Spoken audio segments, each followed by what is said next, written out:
ter uma Inglaterra, essa é a tese.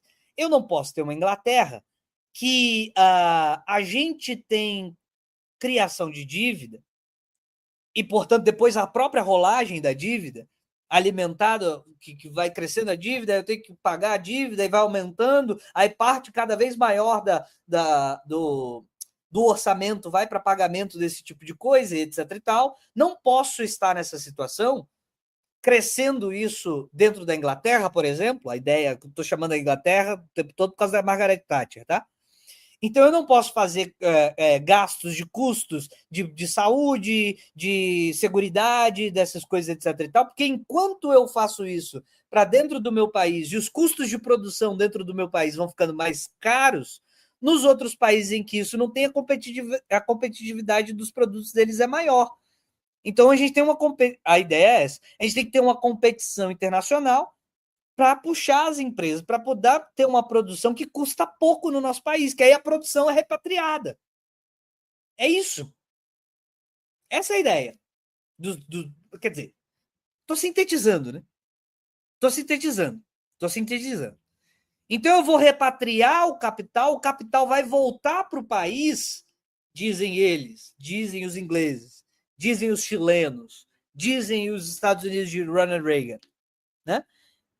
Olha, eu tenho que repatriar o capital não gastando tanto com seguridade, não gastando tanto com 13º, não gastando tanto com férias, etc. e tal, porque aí vai se mostrar atrativo para as empresas votarem, diz o FHC, exatamente. Então você faz uma puxada dos capitais, tornando o trabalho mais barato. E aí começou a fazer fama o liberalismo. Como é que a gente chama essa tese? A gente chama de neoliberalismo. É isso que a gente chama de neoliberalismo. Tá? Tá bom? Neoliberalismo é Fernando Henrique Cardoso, a Inglaterra de Thatcher, o Chile de Pinochet, os Estados Unidos de Reagan, e vocês certamente vão encontrar vários outros exemplos. Qual é a questão? A questão que se coloca é que esta tese na periferia do capitalismo, ela não anima necessariamente um processo industrial, não necessariamente. Ela atrai capitais que não necessariamente que não sejam capitais financeiros a fim de sugar.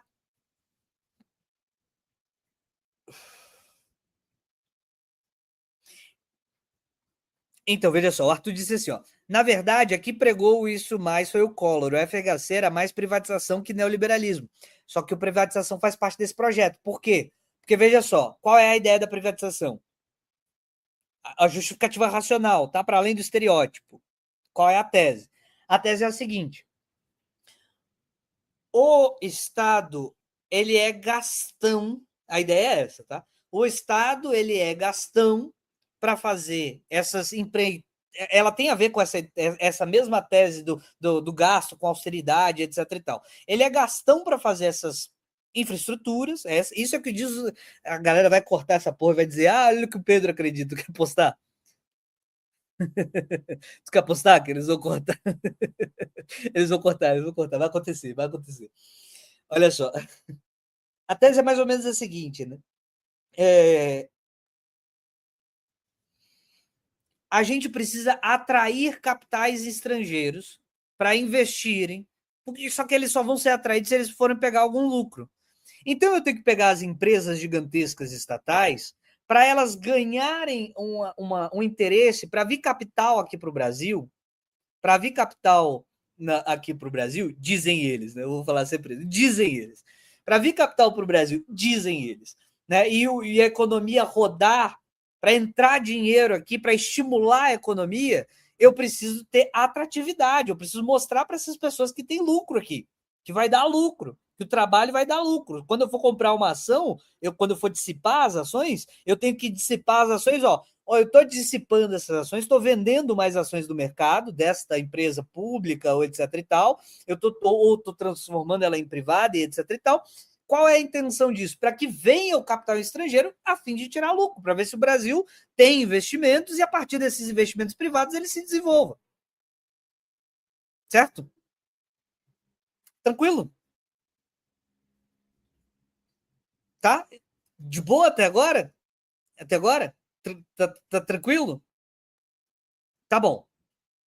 Essa tese, portanto, ficou competindo, essa tese, ela ficou competindo com não, tem que ter investimento sim, tem que ter controle de capital sim, tem que ter. Aí a tese do neoliberalismo ela é muito radical, ela é uma esquema assim, olha, quanto mais fluxo aberto de capitais, mais mercados serão feitos, mais mercadorias serão trocadas, mais as produções, os pedaços das indústrias que eu falei, elas vão encontrar cada vez mais o local onde é mais barato produzir mesmo, nessa competição para procurar lugar mais barato, mais eficiente, etc e tal. Vai aumentar a mercância, todo mundo cresce junto. Essa é a tese dos caras. Eu tenho que dizer sempre isso. O que eu quero mostrar para vocês é que ela tem um raciocínio por trás. Ninguém está querendo fazer um plano do mal, tá?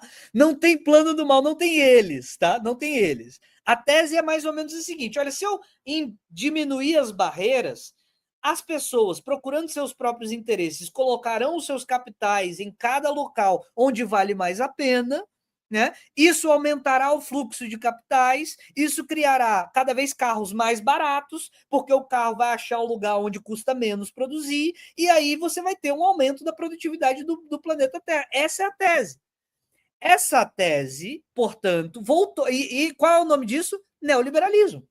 Quando surgiu isso? Mais ou menos na década de 70. Certo? E no Brasil vai se popularizar aqui na década de 90. Tá? Até aqui tudo bem? Então o que eu disse é: você entra no liberalismo até 29, aí você sai para a intervenção estatal, e em 70 você cai num monte de gente defendendo a tese do liberalismo de novo. O Gustavo Machado está certo ou não está? O Gustavo Machado está certo ou não está? Fica variando na história, um pouquinho mais para lá, um pouquinho mais para cá, um pouquinho mais para lá, um pouquinho mais para cá. Isso não é uma questão que acontece apenas no Brasil. Compreendem o que eu quero dizer? Não é uma questão apenas brasileira, é uma questão mundial. Olha, tem uma tendência para cá e depois tem uma tendência para lá, tem uma tendência para cá e tem uma tendência para lá. E isso é normal dentro do capitalismo. É ou não é? Pois bem, na década de 70 acontece uma outra coisa.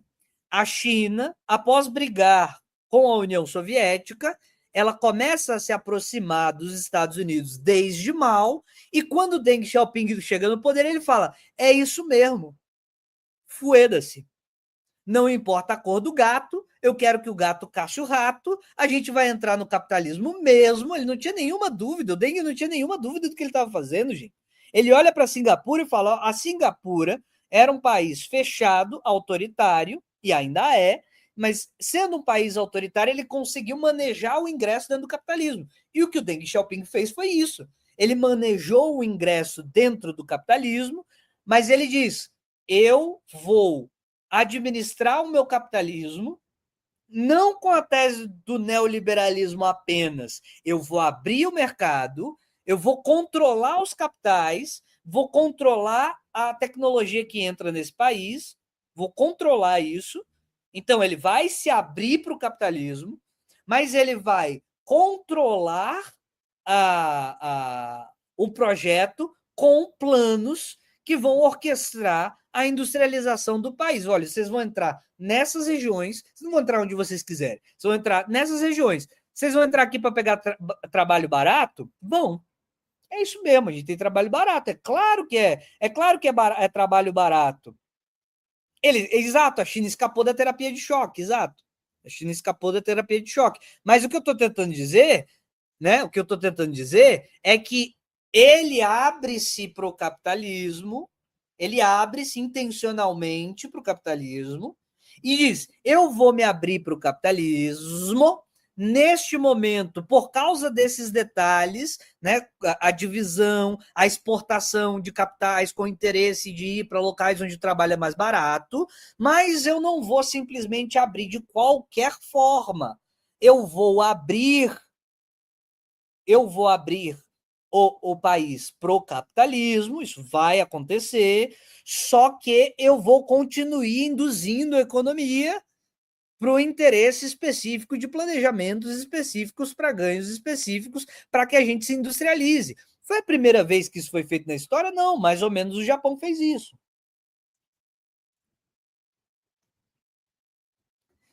Então, ao mesmo tempo que o mundo está advogando um superliberalismo, entrou nessa fase de entrar no superliberalismo, na Ásia se construíam cadeias produtivas com ajuda e apoio dos Estados Unidos. No Japão foi assim, na Coreia do Sul foi assim, na China foi assim, que era interesse norte-americano por causa dessa nova lógica, inclusive, de sistema econômico global. Na nova lógica de sistema econômico global da década de 70, não tinha problema para os Estados Unidos ser inundado por produtos japoneses nos Estados Unidos, por exemplo. Não tinha problema. Não tinha nenhum problema entrar muita, porque a gente não tem mercantilismo mais, é outro sistema. A gente não está no mercantilismo, a gente não está no mercantilismo do século XVI. E ao mesmo tempo que você deixa desenvolver certas indústrias japonesas, por exemplo, você pode, dentro de uma bolsa, retirar o lucro. Entendeu? Você pode deixar desenvolver o negócio lá, mas você que tem as ações da bolsa. Então você também repatria esse lucro para dentro do seu país. Então tem uma complexidade nesse sistema, que deixar certas parcelas de desenvolvimento do capitalismo em outra parte do mundo não significa que o mundo vai acabar, porque é todo mundo capitalista mesmo. A ideia é essa. E lembre-se, na década de 70, sabe o que existia ao norte disso tudo? Um negócio chamado União Soviética. Então, se eu mostro para o mundo que a China ingressando no planeta, o Japão atuando aqui, eles próprios se desenvolvendo, é a mesma coisa do efeito da Alemanha. Eu mostro para o mundo todo, ó, cola com nós que é sucesso na Alemanha Ocidental. Cola na Berlim Ocidental, que você vai ver que é muito mais legal do que na Berlim Oriental. Então tem até um componente político, porque a União Soviética ainda existia. Você mostrar, olha só, se você cola comigo, até a China colou comigo, se deu bem. Então tem muitos elementos nesse jogo. Muitos elementos nesse jogo.